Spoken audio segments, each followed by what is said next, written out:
Well, that's nice. What I really like is when OBS decides what we're going to do. We're going to turn your microphone off. So for the first minute and 12 seconds that you're talking, no one can hear you. Because that's what you all want, right? You just want dead air. Oh dear God. Why are you buffering? I'm going to ignore that. Yeah, let's ignore that. So, the first minute, I'm going to recap it. In 2 weeks' time, MPs get their meaningful vote on the final Brexit deal that Theresa May has brought forward. The next day, the very next day in fact, Theresa May is doing a Prime Minister's Questions. Which means if she loses, I can imagine all questions asked to her. Thank you, Echo. You're quite right. I can imagine all questions asked to her will be, well, pretty brutal, to be honest. What is wrong with that? You know what, I'm giving up with Streamlabs. You're just useless. So if she wins, she'll look strong. If she loses, all the questions will be, so, when are you resigning now? As I said to myself before anyone could hear me, yeah, we're live, PMQs this week is all Brexit, basically, with some rather interesting little bits of hypocrisy here and there, but also the recent publishing of an impact report. Now these aren't new, and I have to get this out of the way now. True. I have to get it out of the way now. These impact reports, published by the Office of National Statistics, published by the government themselves, published by any newspaper that can be bothered to go and ask people questions. Like we're playing Family Fortunes or something, and they just asked the first 100 people a question.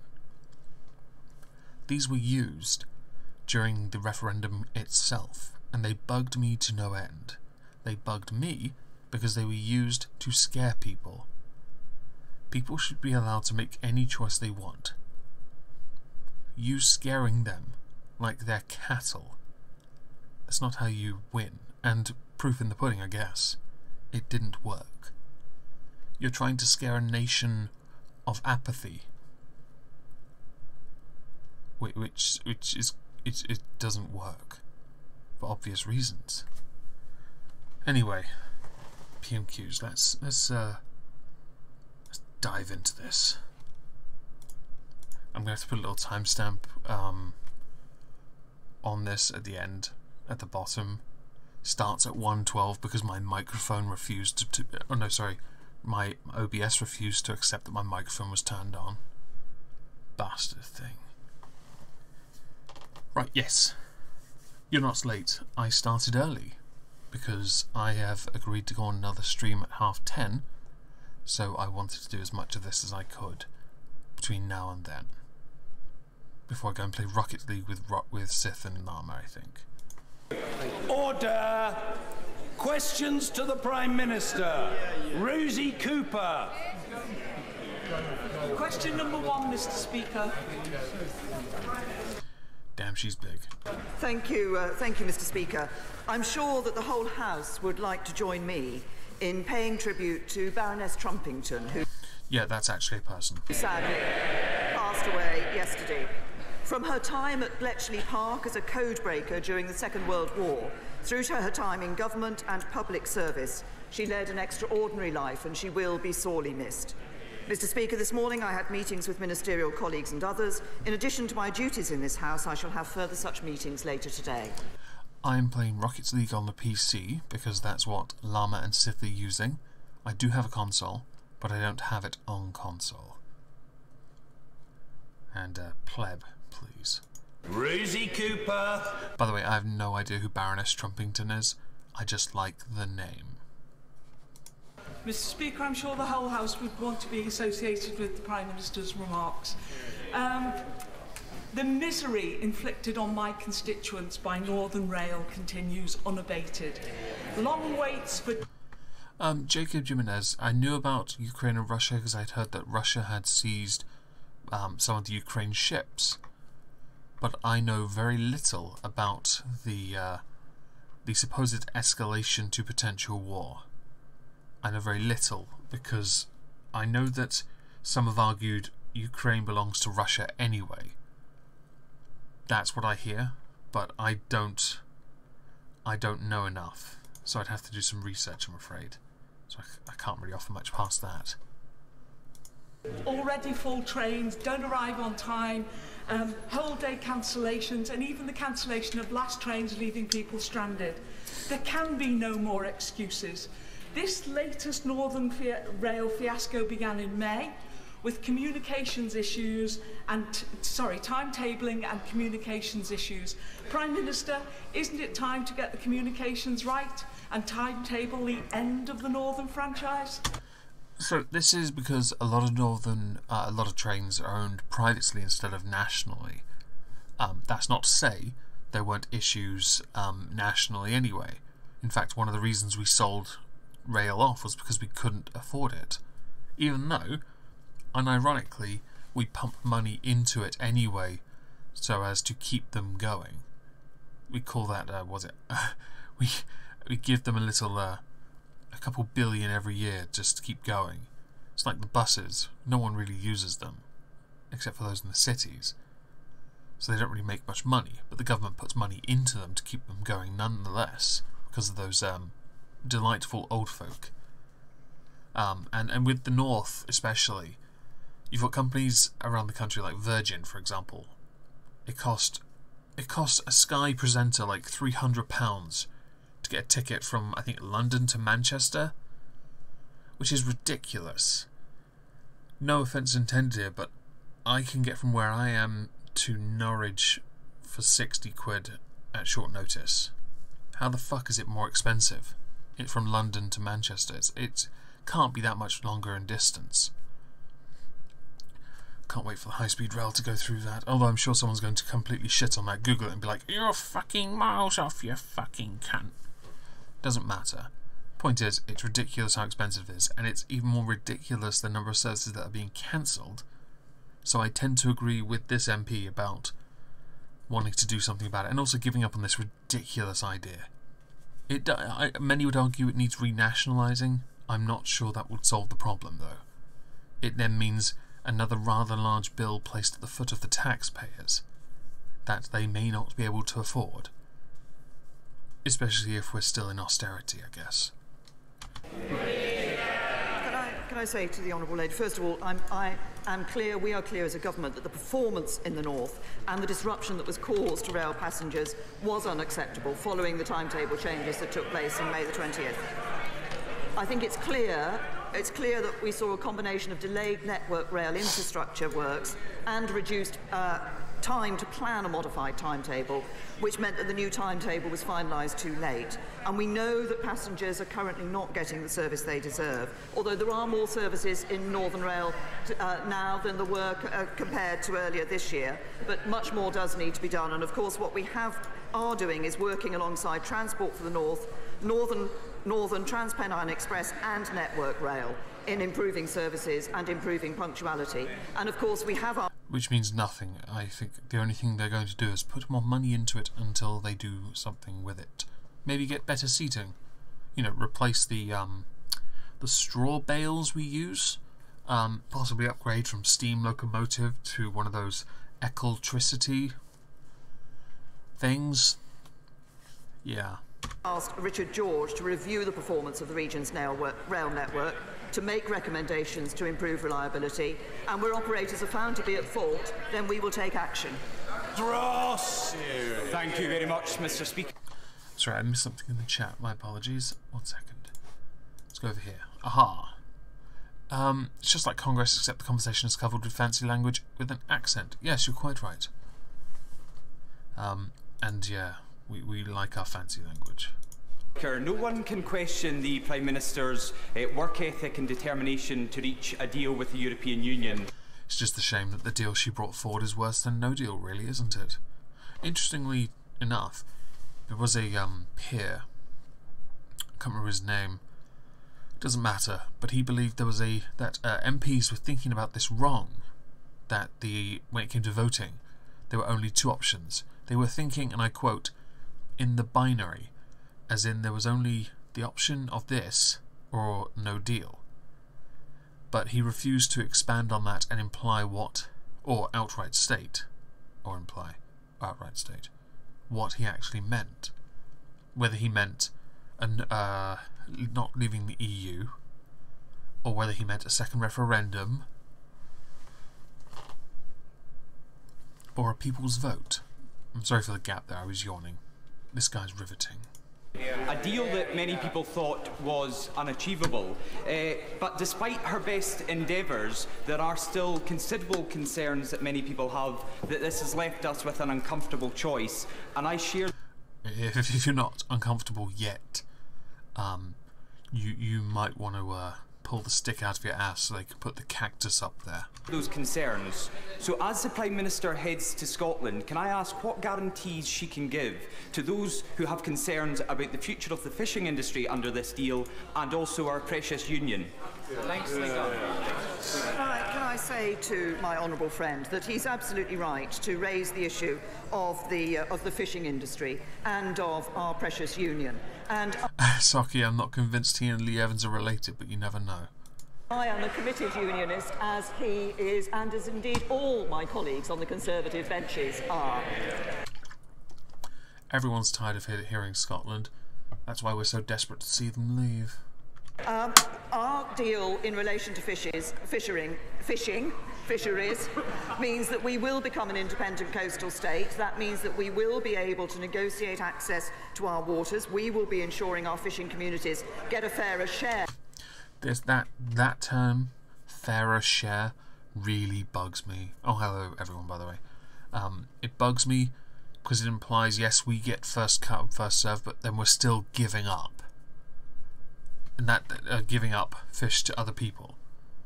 So I kind of don't like it. It doesn't mean that we have complete control of our fish. Of our waters, we will be determining that issue of access to our waters, and we firmly rejected a link of access to our waters and access to markets. Even though that is something supported by virtually every major economist and business. They literally all agree this. The only way we could do business with them is to give way in areas like fish, which is unsurprising because they drew that comparison from the fact that's what Norway has.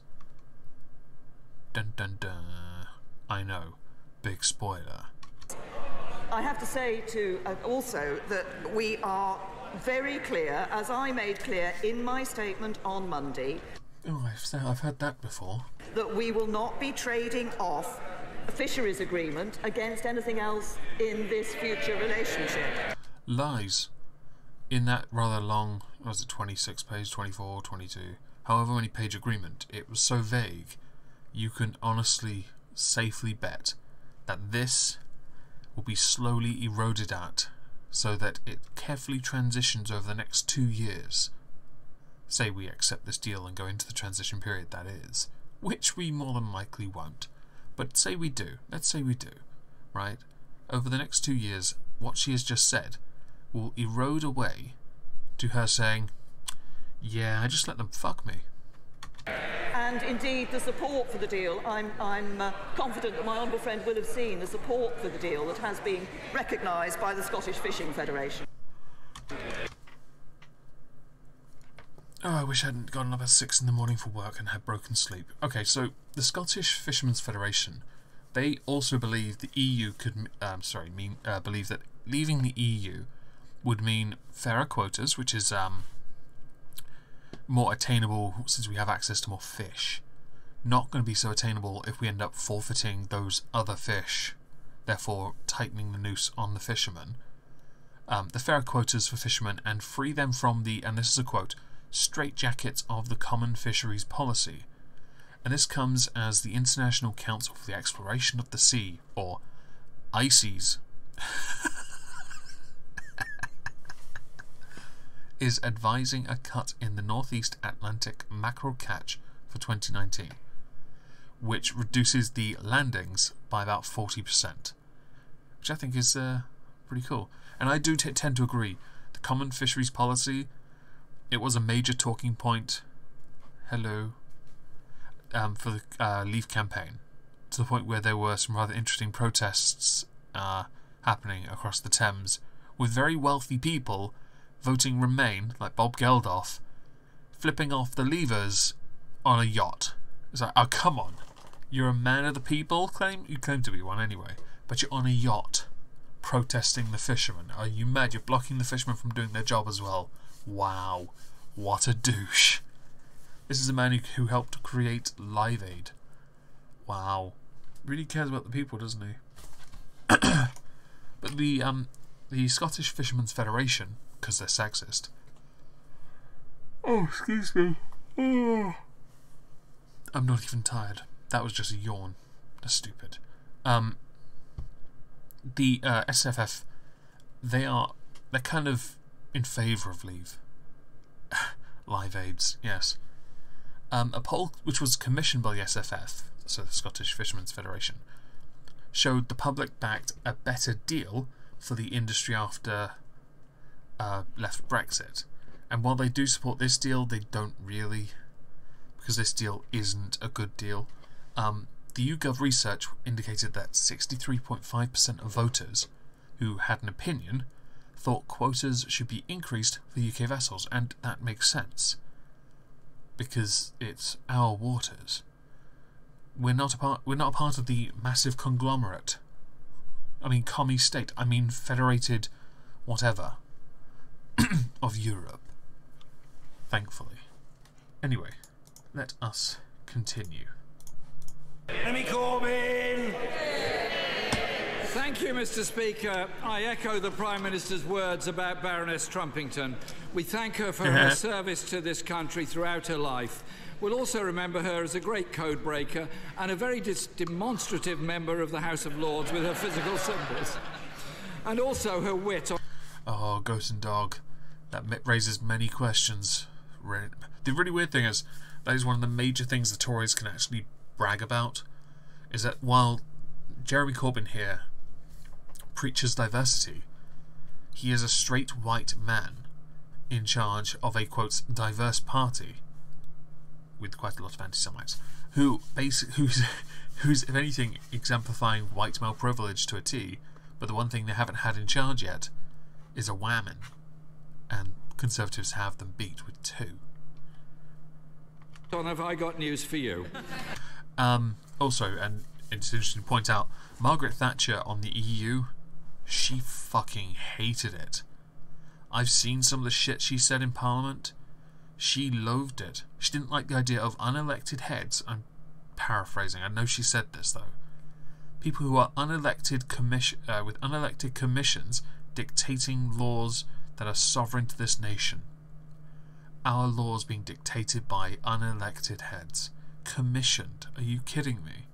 You want to be like America and you don't have a pantomime election like America? Sounds pretty gay to me. Nothing's ever going to beat that Beto O'Rourke skateboarding ad, though. Or that really gay singing one. I also, Mr. Speaker, want to pay tribute to my friend Harry Leslie Smith. Harry passed away early this morning in Canada. Harry also served in the war. He was an irrepressible campaigner for Thatcher would have destroyed Juncker. the rights of refugees, for the welfare state. Right. The rights of refugees, totally fine. The welfare state. Right. If you know what this is, press 1 in the chat. If you don't, press 2. If you're socky, press whatever you want. I'm going to let that go through. Now, your team just scored a goal. What's my team again? Doesn't matter. The welfare state, and as I remember it, was where people could live. Yeah, I thought you might, Saki. The welfare state was is the system where people can exist on benefits or are supported by welfare when they need it. The key word there, need. You see, for many years of my childhood, people were able to live on it because they wanted to. Need and want are not the same thing, and sometimes they do align. Yes, of course they do. You have cancer, you need and want chemotherapy. Unless you want to die, in which case, no. But the point is, it was so bad the welfare state became a bit of a pejorative. In that people were able to abuse the system to get six-figure sums. Okay, I could probably, if I work really hard, get very low four figures, very low. Okay, but I'm happy with that because I know I earned it. I could, and I'm entitled to, claim for some kind of working tax credit thing or whatever. I'm not going to, though. I don't want it. I don't want the state involved in my income, past me paying my national insurance and tax. But there are people who don't have that mentality. They were able to exist for decades. Perfectly faded delusions. If you are entitled to a PIP assessment, take it. Because you need it and want it.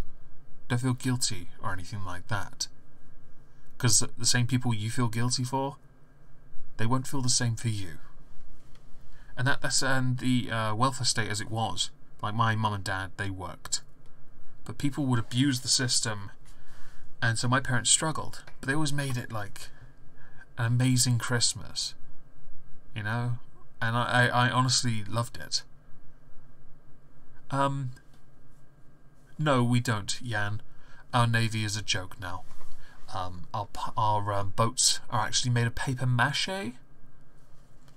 The point is, the welfare state, it still has bad connotations because of those that abuse the system. Systems that were absolutely retarded under the previous Labour government. Not that the Conservatives are innocent, but my life, the majority of it, certainly in my formative years, was Labour. Okay. I mean, I think it was when I turned 10 they came into power. Was it 97? So I might have just turned 11 actually. Come on. I didn't even know politics was a thing before then. And for our National Health Service. He was passionate about the principle of healthcare for all as a human right. This one's I wanted to pause intentionally a couple of times because this one's an interesting one. It always brings up the rather fascinating debate of, is healthcare a human right or is it a privilege? And of course they are not, in this context, they are not the same thing. I like to believe they could become a human right. In our country we certainly have a system where that is the case. But obviously we're allowed to mock it because we're British. I just like watching people debate this, especially those who put it in video form, because they just... The response videos that happen, wow. Just wow. Thank Harry for his life and his work.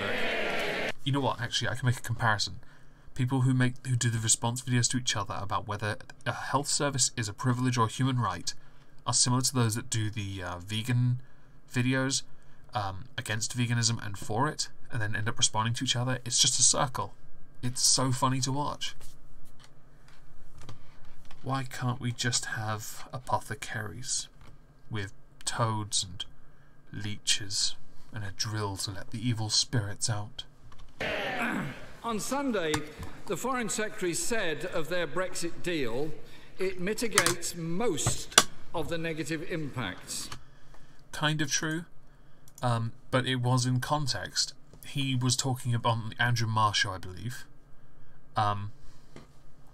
where he was also referencing how parliamentary arithmetic for the Brexit deal was challenging, and it was not easy to explain what was going on. He accepted that getting the deal approved by the Commons was problematic because of that very comment that that Corbyn just mentioned. He also said, and I'm going to quote this, I think the truth is there are compromises in this deal, but my colleagues in the House of Commons will be looking at this and they will say we've got between 70% and 80% of what we want, and the question is, can this be a staging post to get 100% of what we want, particularly being an independent trading nation, a sovereign Britain ploughing our furrow in the world?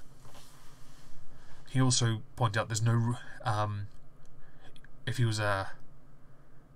was also asked if it meant that it was possible for Theresa May's government to collapse. And he replied, "It's not possible to rule out anything, and that's why all of us have to say, what do your constituents actually want in this situation, and do we have to work out what's in the national interest? And it's all about the balance of risks. This isn't a perfect deal for everyone, but does have a lot of what everyone wants." It's also, I also want to pull something out. I've got to go find it. Which tab is it? Which tab is it? Ah, here it is. Okay, so I'm going to read a quote. This is a right. So, he was talking about constituents, how important it was to represent them. This tosser on the screen you see here. Yeah, this idiot, Jeremy Hunt. So this is a quote from Winston Churchill. "The first duty of an MP is to do what he or she thinks is right and necessary for the honour and safety of Great Britain. His or her second duty is to his or her constituents, of whom he/she is the representative but not the delegate." One of the few times I have to take issue with Winston. You are there to represent constituents, yes, and okay, if you're in government, your first duty is to your country first. However, if your constituents voted differently to you, yeah. Jeremy, he is 100% a cunt. I'm just so happy I'm really happy that his hair is falling out, because his arrogance is eroding. Although he doesn't. Okay, I'm going to pick on something here. See this little thing here? That looks like he has a rat tail, which I think is really disgusting if true. Can the Oh no, it's a piece of the wood. Prime Minister tell us which of the negative impacts it does not mitigate? This is actually a really good question. Oh, he's... Sorry to hear that, Daniel. This is actually a really good question from Jeremy, because I would like to know which aren't, or which are being mitigated, or which aren't. I think that's important. Can I first of all, I'm sure that the whole House will wish to pass our condolences as well to the family and friends of Harry Leslie Smith. What we see behind the analysis that we have published today, and indeed the Chancellor recognised this morning, is that our deal is the best deal available for jobs and our economy that allows us to honour the referendum and realise the opportunities of Brexit. Well, I've linked it below. It's 90 pages. And I'm going to read some of the... okay, it says 83, but it's not. It's 90. The official figures say the UK economy could be up to 3.9% smaller after 15 years, under Theresa May's Brexit plan. But a no deal could deliver a 9.3% hit. With the Prime Minister... Oh, I'm not going to quote the Prime Minister. Right, there was a... Oh yeah, okay, so... one of the graphs on it showed that the Chequers plan, original one, would put us at 2.5% worse off. The Chequers deal with the amendments, which is the current deal, would put us at 3.9% worse off. Free trade agreement would be 6.7 and no deal at 9.3, with each scenario having a base range of outcomes, which the figures themselves show the middle point assuming 100% reduction in migration, which is not the case at all. The estimates do not put a cash figure on the potential impact of the economy, but independent experts have said 3.9% would equate to about £100 billion a year by the 2030s, when she will be a fucking corpse. Brexit Secretary David Davis had questioned the research, and he's a Eurosceptic, saying previous Treasury forecasts had been proven wrong, which is true. MP is Member of Parliament, and were based on flawed assumptions, with the Chancellor, the current Chancellor, saying the planned Brexit deal combined most of the economic benefits of remaining in the EU with the political benefits of leaving. Yeah. Mr. Hammond has also cemented the belief that we can't simply be a part of Member, yes. Mr. Hammond, the Chancellor, has also said that staying in the EU was no longer politically viable. Of course, it doesn't rule out rejoining when we fuck things up enough. Yeah, let's continue. Oh, hang on, I need to check something. Okay, I've checked it. This analysis does not show that we'll be poorer in the future than we are today. No, it doesn't. Yes, it does. It shows we'll be better off with this deal. What would... Okay, the argument she's going to make is that we're better off, but not as well off. So, in context of, we'll still be growing economically, but the percentage will be reduced. But that's not what the 90-page document says. Yeah, I read it, okay. Sue me. Make us poorer. What would have an impact on our economy for the future would be the policies of the Right Honourable Gentleman. To be fair, I get using them against him. I'll be honest, I can't be arsed. More borrowing, higher taxes, fewer jobs. The biggest risk to our economy is the Right Honourable Gentleman and his Shadow Chancellor. That Shadow Chancellor is an absolute bellend. Earlier, I think yesterday, he was already calling for another referendum, saying he'd vote Remain. Something which Theresa May does pick him up on later. Honestly. Mr. Speaker, on the same day that that statement was made, the Prime Minister said, "This is the best possible deal. It's the only possible deal." Well, it's a shit deal. If any of you are familiar with the deal, press 1 if you think that the MP should vote for it, and press whatever other 1 or 2 or 3 or whatever button you want if you think they should vote against it. Because honestly, this is a terrible deal. It's so vague as well. And he picked her up on it last week when he pointed out that there was thank you for Fs. When he pointed out that it was full of vagueness. I disagreed with the parties part, but the rest of the state sentences in context, yeah, it was vague. It's silly. By the way, I love last week, right? I did this and the chat wouldn't work. But this week, the other thing doesn't work. It doesn't matter. Let's carry on. I mean to say, it's not hard to be the best deal if it's the only deal. Therefore, Mr. Speaker, by definition, it's also the worst deal. It's actually the smartest thing I've ever heard him say. Although Token here smiling really pisses me off.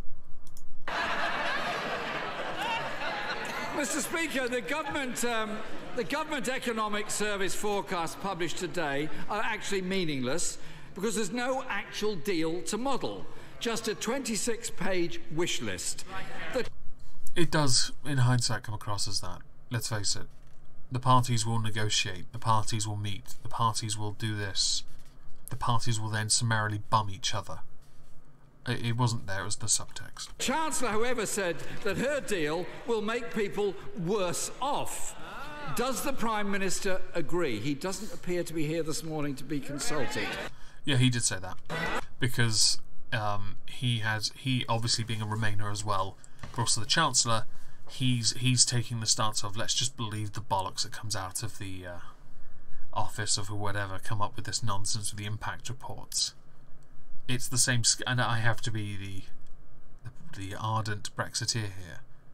It's the same bullshit peddled during the referendum. It really is. And it was all summarily debunked.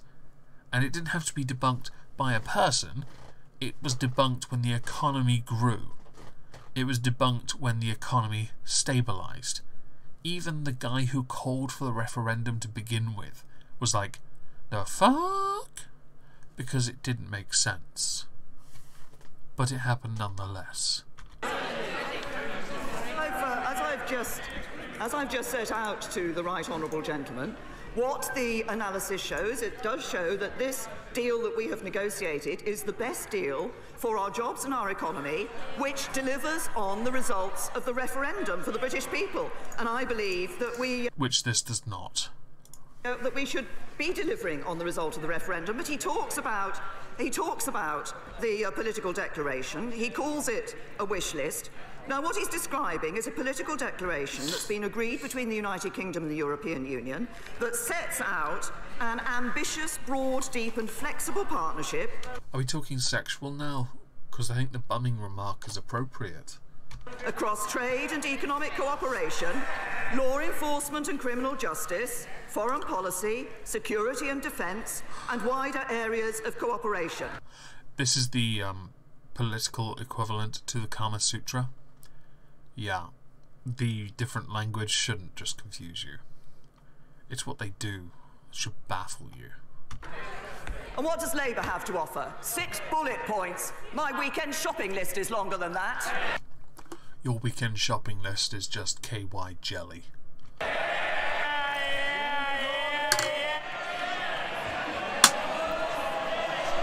Mr. Speaker, after 8 years of making our economy weaker through austerity, their botched Brexit threatens more of the same. Professor Alston said in his damning UN report into UK poverty... Okay, Professor Alston, sorry, he visited a while ago and... Oh, where is it? I've got to pull it up. He was talking about how austerity destroyed... How it's austerity's to blame for poverty. But as is typical of anyone that talks from these positions, they forget why austerity had to happen. For fuck's sake, I was unemployed then. I knew why austerity had to happen. I knew I was going to have to suffer for a while. Okay, I got it. Because I wasn't so stupid as to think the way you get yourself out of trouble is to spend your way out of trouble. I watched a housemate do this with credit cards, and it didn't work. Turns out, when the bailiffs came to collect his shit, he'd already fucked off with his shit. Because he realised, I can't spend my way out of this, I guess I'll run, because my stuff is more important to me than my credit rating.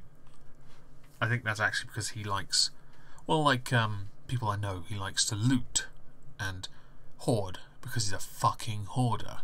The point is, austerity had to happen, and the consequence of that was that a lot of people suffered. Yes, okay, you could have taxed the richer people, but as we had noticed, when you started putting pressure on the richer, they fucked off out of the country. And it has been noticed over the years. Rich people will do anything to reduce their tax bill. Anyone will. To a point where comedians, musicians, actors, football players were investing in, quotes, firms to offset their earnings so that their tax bills were reduced. It's not new. It's just simply a way to find a loophole. Once you start fucking with the rich to an extent, certainly, like, okay, for example, Zlatan Ibrahimovic played for one of those shitty French teams in a league no one cares about. His salary had to be X amount after tax, because the tax rate was so high, they had to pay him, I think it was 4 times what he would have been earning here, because of the tax. PSG, is that a team? I don't give a shit. It's France. Does anyone really give a shit about French football? The point is, people will do anything to get around it if they can. And the report that Philip Alston, through his inquiry into poverty in the UK, they talk about it from the position of politicians refusing to acknowledge it. I think they acknowledge it, but they've had to accept they're going to be universally reviled because they had to make a really bad choice. And I know that the UN inquiry into this, many say it has a big impact on British civil society, because the poor people get to speak their own truth to power, but they get to talk all the time. They are angry because they got fucked. They got fucked because governments don't really give a shit about them. Hell, the poor people mostly voted for Brexit, and look how they're being treated now. And I quote, "In my meetings with the government, it was clear to me that the impact of Brexit on people in Cryptic, who's the quarterback for the French team? I have no idea, but let's go find out. Let us go and look up quarterback for the French team. Let's have a look. I know they used to have a rugby player called Cheval. No, apparently I've only got the Eagles, Cowboys and the Rams, or the Redskins. Racists. Apparently those all qualified as French, even though I don't think Carson Wentz, Dak Prescott, Jared Goff, Alex Smith or Blake Bortles. I think that their best known player at the moment is either Pogba or Mbappe. Or just Bappy. There's an E in there. I'm going to use it. Bappy. Your name is Bappy. poverty is an afterthought. I knew you were joking, Cryptic, but I just wanted to be a dick. I just wanted to be a dick. Thank you very much for your donation. In her Chequers plan, the Prime Minister promised frictionless trade with Europe after Brexit. LOL. Her future partnership guarantees no such thing. Does the Prime Minister understand why MPs are queuing up not to back her plan? I'll be honest, they're also complaining about the queuing. Just saying. Oh, thank you, Socky. Not funny, Cryptic. Oh, you guys have your little rumble. Yes, by all means do so. I know that the majority of SNP, at least 80 backbenchers in the Conservative Party, I think the DUP obviously, and the majority of Labour don't support it. However, and this is a big however, the deal is going to come forward in 2 weeks' time. Just under it now. And you've got to think, if they vote on this and this is all they've got, can a good conscience say no when the only option left will not be when the only option left is a no deal, and they won't vote for that either, essentially creating a stalemate.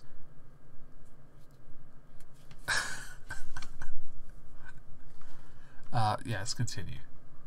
I can tell the right It's not funny. Okay, you rumble with yourself. honourable gentleman who is backing my plan. Farmers in Wales, fishermen in Scotland, employers in Northern Ireland. She's bragged about Scotland, Wales and Northern Ireland, but she hasn't about England, and England was the majority voter in the referendum. I wonder why. This probably cements the belief that she won't call for a people's vote, even though she did during this PMQ.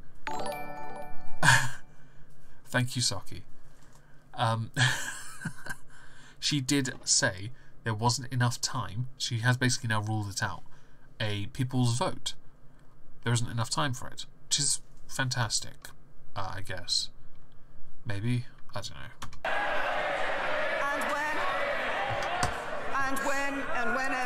When MPs come to look at this vote, they will need to look at the importance of us delivering on Brexit and then they should vote against this on principle then. Ensuring that we deliver Brexit and doing it in a way that protects jobs. No.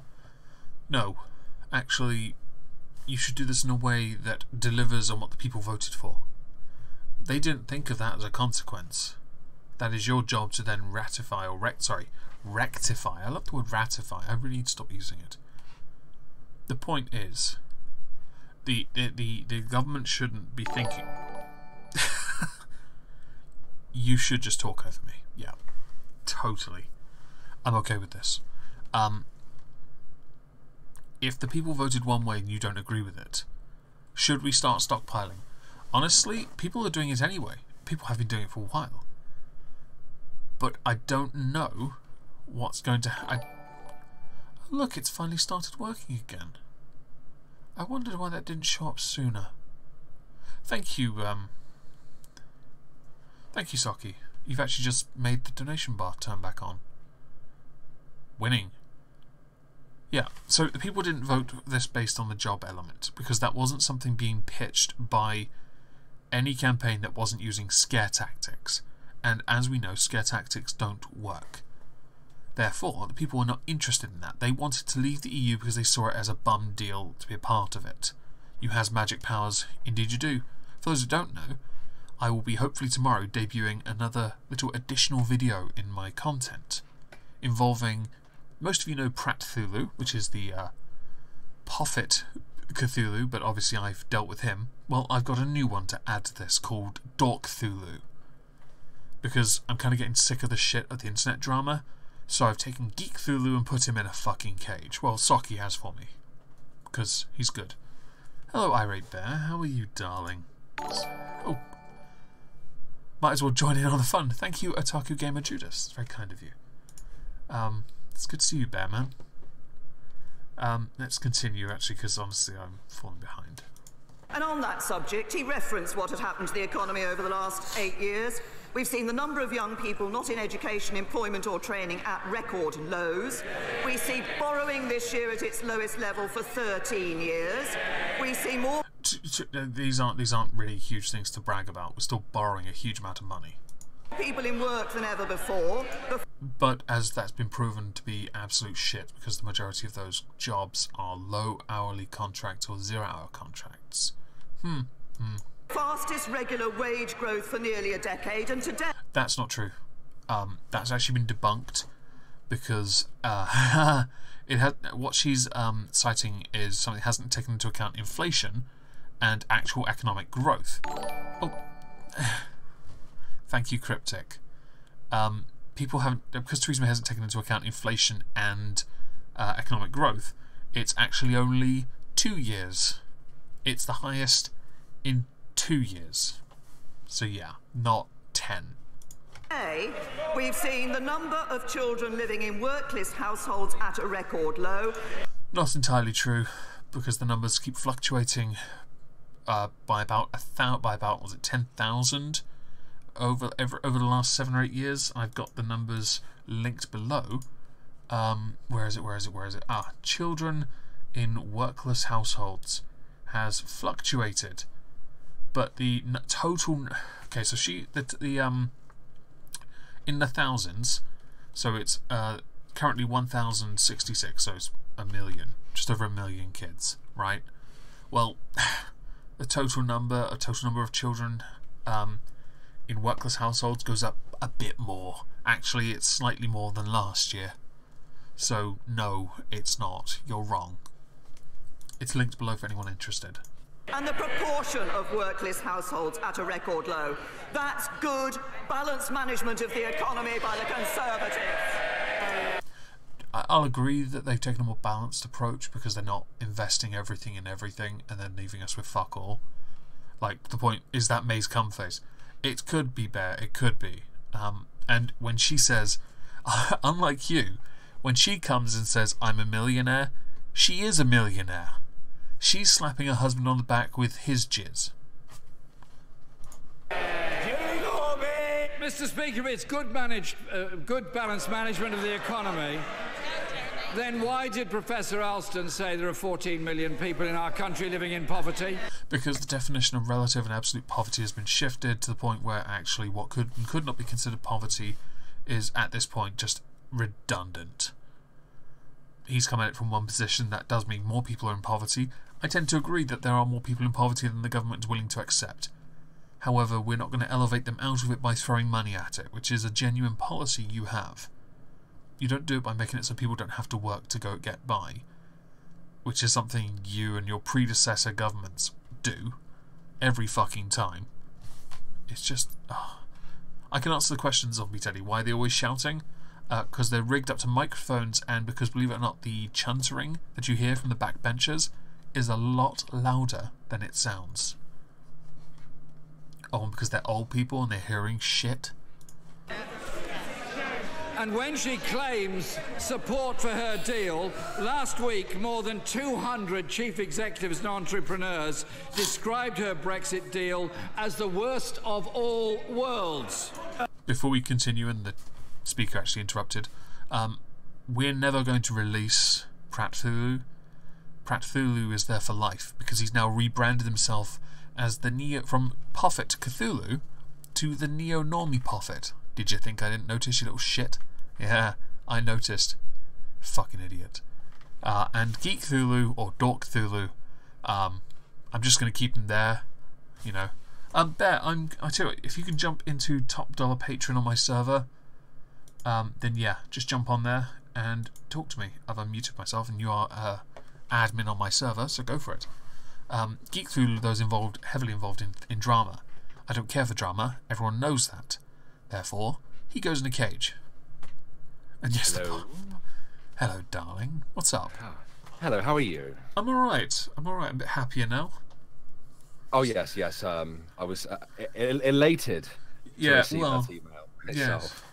Yeah, well, it's nice to know I can do some things now. So what's up? A little bit fucking late considering the Steam sales are over. Sorry, don't, honestly, it triggers the shit out of me. I won't derail your stream too much. No, I just wanted to say that one of my subscribers tagged me in a tweet earlier. Okay. Quote tweeted somebody else, a Twitter communist, that had decided to create a list of people that are considered to be gateways to the far right. Right. And somebody saw this tweet and was going through the thread, noticed somebody had linked my Patreon. LOL! To add me to this list of gateways, if you will. Yes. And apparently I am a gateway. Are you? Yeah. Congratulations. To the far right. It's been a while since since somebody slandered me in such a way. But has Kevin Logan done a video on you yet? He hasn't. He hasn't done one on Sinatra either, and he's much bigger than both of us. How the fuck has he not? Sinatra's way more boring than me. He just does Riley Dennis videos.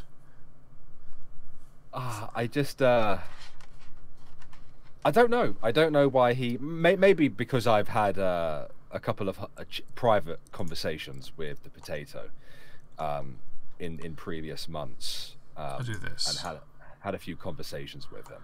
I don't know.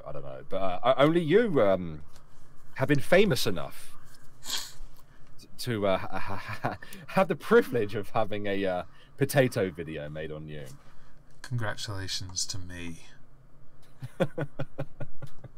Fair enough. But yes, I just wanted to come on to tell you that apparently I'm a gateway to the far right. I'll be if they respond to me, I'll be sure to tag you and make sure they add you to the list as well. Yes, please do. I do believe someone in the chat mentioned something. Someone saying congratulations, but another saying, Neil Possessed said, I wanted to listen only masculine velvet voice of Omegon. No offense, irate.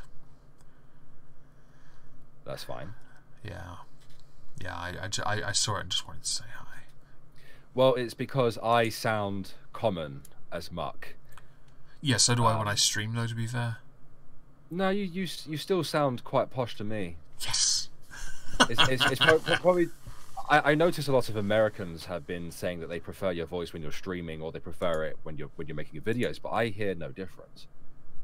Yay! I'm still a posh twat. Exactly. You're always. Before you leave, do you want to shill anything? Like Ghost Poo is on soon, isn't it?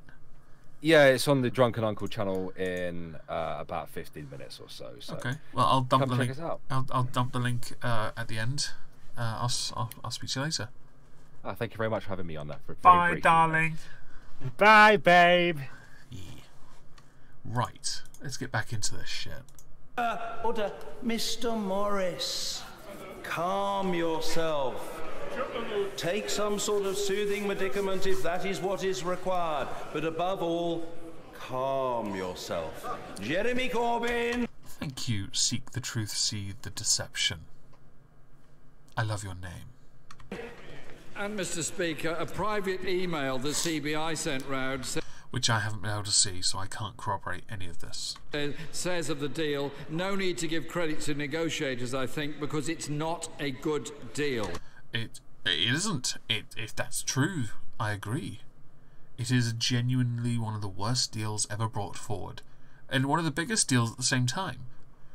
You've got to think here, this is the single biggest thing we've done in our country in politics in quite some time. In our generation especially. Prior to that, I'm sure the biggest thing we had to do was sell off all our gold, losing out on about 70% of what they're actually worth. Just saying. What's with all the colourful ties? I have no idea.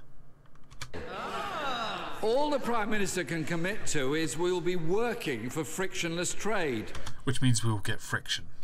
She's gone from guaranteeing frictionless trade to offering friction and less trade. After these... It is true, to be honest. That these are, I mean, if I'm going to summarise this now, Jeremy Corbyn won this. He won it because he absolutely hammered her on points she couldn't refute. And she's going to make a big tits up or something soon, but she will end it on a slogan I love. So we'll get to that soon. After these botched negotiations... I have no... I can't remember who this is. Hang on, I will go find out quickly because I can't remember her name.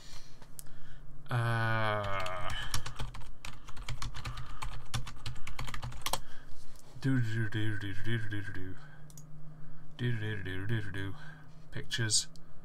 That is Dawn Butler, the Shadow Minister for Women and Equalities. Or, as I like to call her, Token 2.0. Negotiations, Mr. Speaker. By the way, for somebody who is a POC, she has a remarkably English name. The country has no faith in the next stage of even more complex negotiations being concluded in just 2 years. So... yeah, that's why a lot of people are arguing from the position of wanting the people's vote. But the people are so fed up, they'll just be like, I'm going to spoil my ballot now. What does the Prime Minister think is preferable? Extending the transition with further vast payments to the European Union, or falling into the... And yes, unironically, POC's last name is Butler. Backstop with no exit. This is actually covered in the original 500 and whatever page agreement. There is another option, but it's actually worse, so we don't talk about it. It's just no. It's something that should never be named. Let's go with that. Well, as the Right Honourable Gentleman knows, there is an exit from the backstop. There is an alternative to the backstop, but we don't want the backstop to be invoked in the first place. And neither does the government of the Republic of Ireland. Like they get a say in it. And neither does the European Union. And I'm sure they only said that to make the Northern Irish, sorry, the Republic of Irish, feel better. Let me just see, he's referring again to this issue of the political declaration and the nature of the political declaration. He will know that the European Union cannot agree and sign legal text on a trade arrangement with a country that is a member of the European Union, so they cannot do that until we have left the European Union. And let me just say this to him. The December joint report was 16 pages long, and it took less than a year to turn it into 599 pages of legal text. Yeah, that bragging though, right? The political declaration is 26 pages long. It is perfectly possible to turn that into the legal text within the nearly 2 years that is available. At every stage, people have said we couldn't do... Oh. The US can't do a deal with the UK, having to follow the rules of trade with the EU and getting their approval. The UK stands to lose 160. Yes, Donald Trump did speak about the deal in place, and I think he said it on purpose.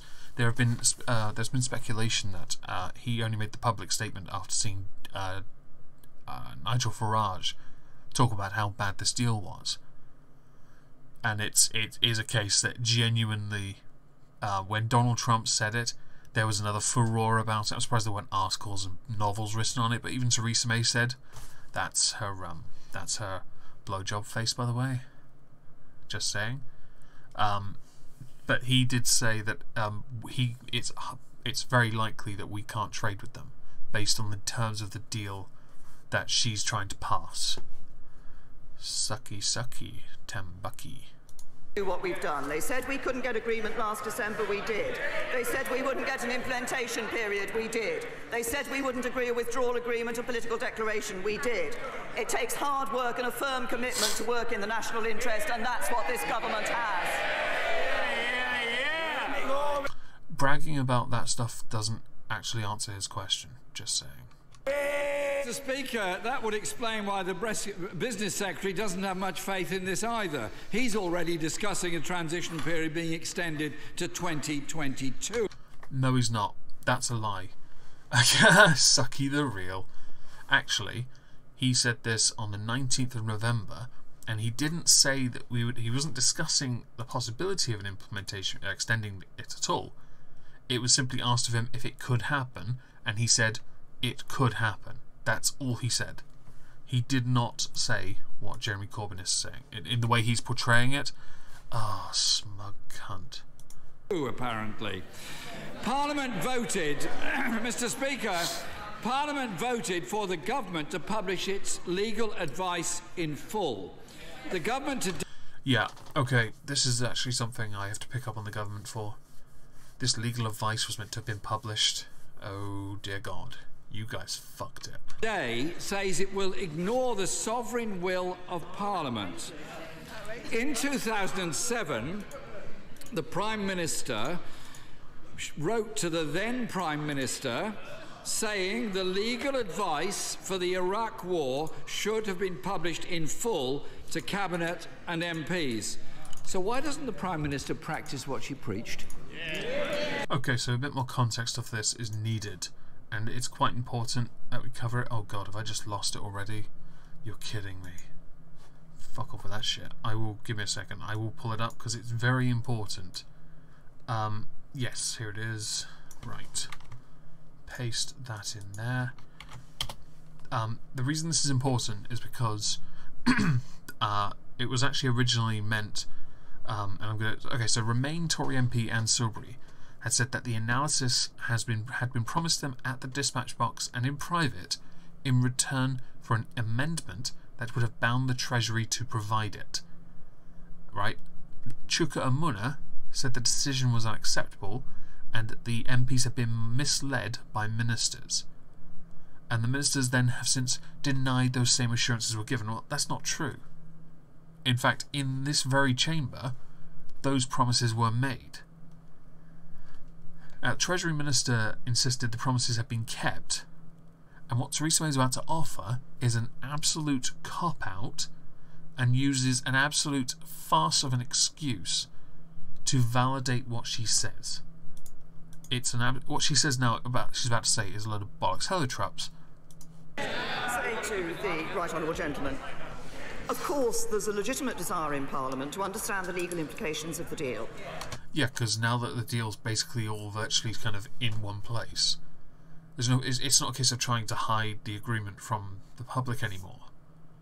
It's a case of you guys need to actually show us what you've done and what everything else says, because you've basically agreed most of it except for the next 2 years where you're going to be trying to agree a trade deal, which I think is bollocks to begin with.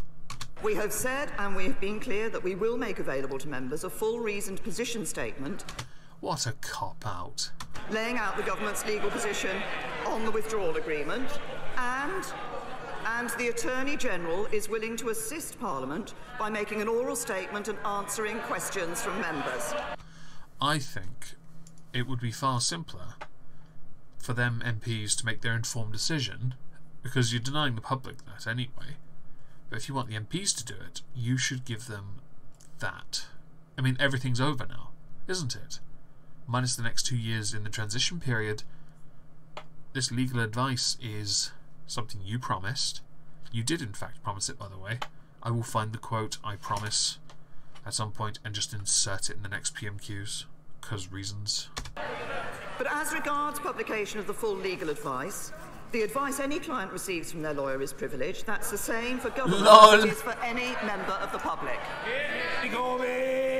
Well, the Chancellor said what we're not going to do is publish the raw legal advice from the Attorney-General. Mr. Speaker, the Prime Minister herself wanted legal advice in the past. MPs need to see that advice, warts and all, so they can make their informed decision. I agree with him. And this matter. The Prime Minister insists that her government will be able to negotiate every aspect of the UK's future trade relationship with Europe within the space of 2 years. We've had 2.5... Bye-bye, Hill the Fur. And it's Cthulhu-Kin. Half years since the referendum. So far, 20 of our own ministers have resigned. This is the most shambolic government in living memory. Tom of Gulf City, you've actually just hit a nail on the head for something I was talking about with other people in DMs earlier, Trops being one of those people. There is this behaviour that's been driving me insane. And I've started writing stuff down for maybe a blog, possibly, on Minds. Because I don't know if I'd do a video on it. Of the idea of using gotchas to win, in that sense of winning. Using it as a cheap point scoring exercise, and it bugs me to no end. It really does. If you can't argue properly and just resort to those cheap gotchas, you're basically like that channel, the Open House, with Robin Gething, that retard. It's just embarrassing. And she is now asking Parliament to vote on the basis of a 26-page wish list without even seeing the full legal advice. It's now clear that Parliament will not back this plan. Yep. So isn't it time for her to accept that reality and make way for an alternative plan that can work for the whole country? I love that he says make way like he did last week. Make way for a party that can. But he's just changed it a little to make it seem like another idea's in place. No. He wants a general election.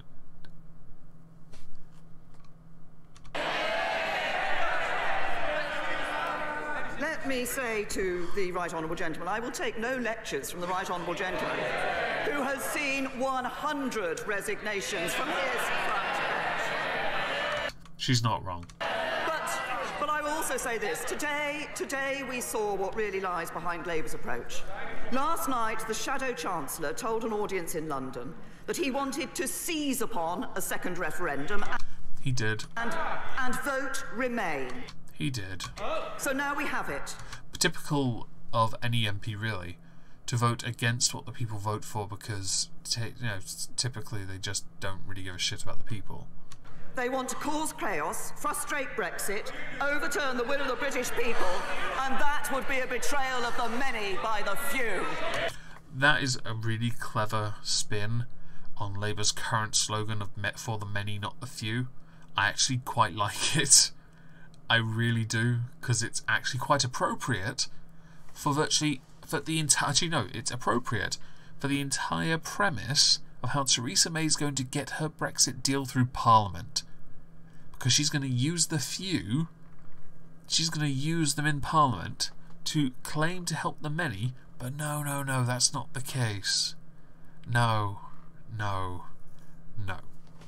I'm going to skip ahead to the SNP. Right. Today the Chancellor said that the Prime Minister's Brexit deal will leave the economy slightly smaller, and in pure economic terms there will be a loss. Now we know that this has been confirmed by the government's own analysis that real wages will fall. Paper toucher. Does the Prime Minister agree her deal will leave people poorer than the status quo? No. Yeah. And to support that, I'm just going to skip to his next question. Because I'm right. Proposing. Ian Blackford. Thank you, Mr. Speaker. I do wonder if the Prime Minister has read her own analysis, because quite clearly, under any scenario, leaving the single market and the customs union will be poorer. Well, no. The Prime Minister wants to take us back. It's really misleading. It implies we'll be poorer, but no, we're still growing, it's just not as rich. It really does piss me off how people don't seem to understand that. Back to the days of Thatcher, and a belief that... Oh, you mean the time where she didn't like the EU? Right. Unemployment is a price worth paying. That's the reality. No government, Mr. Speaker, should choose to weaken its economy and make its citizens poorer. No government should be subservient to another government and should not compromise on their own authority and their government's position to another bunch of despots who don't answer to us, don't answer to anyone, in fact. They're not accountable, yet they make our laws. Who the fuck are they to do that? Honestly, to whichever fake god it is you waste your time not praying to, you come at it from a position of, we should just stay in because it's better for everyone, from the lazy position of not wanting to be in control of yourself, which I find fascinating for a guy who is a nationalist that wants to separate from one union only to rejoin another, as if for a second you would retain any of your autonomy, you fat little hobbitses. Oh, you bore me. I'm done with this shit. I'm going to go and quickly grab the Ghost Poo stream, because I'm a good friend, and I'm going to put it in the chat for anyone that is at all interested in watching it, wherever it is. Is it here? Oh, here it is. Vegan wool. And I'm going to dump it in the chat for all of you. To the 76 people here watching, if you did enjoy listening to this, please consider slapping a like on it. And go to the Ghost Poo, because I'm now going to go over to White Sith Mail's channel, so yeah, I'm not shilling his stream, and I'm going to go and play some Rocket League for a little bit. So thank you all, everyone, for joining me, and have a lovely, lovely evening. Taxation is theft.